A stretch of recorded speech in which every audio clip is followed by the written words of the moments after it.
Oui, lorsque nous étions petits, nous avons tous déjà joué aux dominos, mais jamais nous avons vu une expérience aussi incroyable avec des dominos comme celle-ci.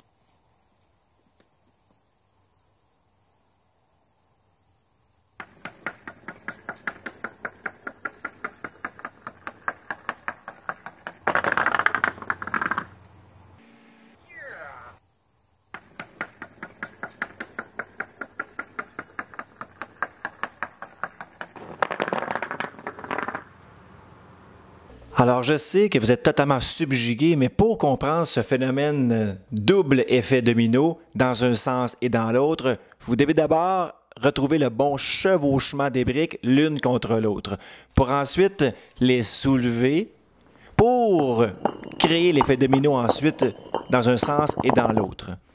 Il faut donc retrouver le bon chevauchement des briques. Si nous avons trop de chevauchement, l'effet domino ira juste dans un sens et non dans l'autre. Par contre, si vous ne chevauchez pas assez les briques, l'effet domino n'ira même pas complètement dans le premier sens. Il faut donc retrouver exactement le bon chevauchement pour que le double effet domino puisse s'établir. Nous pouvons aussi, pour calculer le bon chevauchement des briques l'une sur l'autre, trouver la distance pour laquelle la brique 1 doit se décaler pour que sa précédente puisse tomber à plat sur le sol lors de l'effet domino inverse. Nous allons pouvoir trouver ce décalage avec les mesures des segments ainsi formés dans ce triangle rectangle. Évidemment, il est très simple de mesurer la longueur C et la hauteur B d'une brique. En abaissant une hauteur où se chevauchent les briques jusqu'au niveau du sol, nous pouvons maintenant trouver cette fameuse distance N pour laquelle la brique 1 doit se décaler pour que sa précédente puisse à son tour tomber au sol. Remarquez que la longueur C de la brique est aussi cette longueur C de l'hypoténuse du grand triangle rectangle.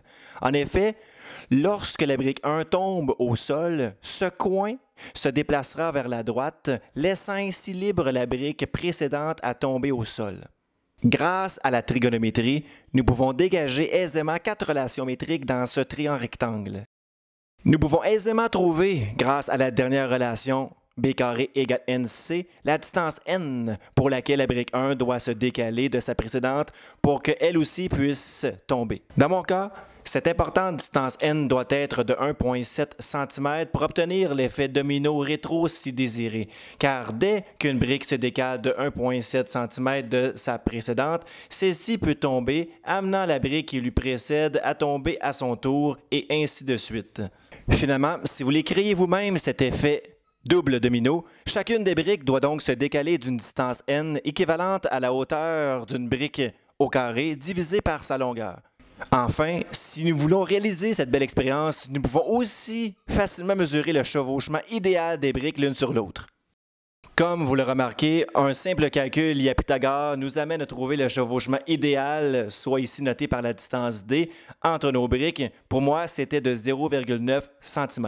Enfin, avoir le bon écart avec précision entre deux briques n'est pas la seule condition à respecter pour créer ce double effet domino désiré. Si vous remarquez bien, à la toute fin de l'expérience, toutes les briques sont collées les unes sur les autres, sauf la dernière brique. En effet, tout est dans cette dernière brique.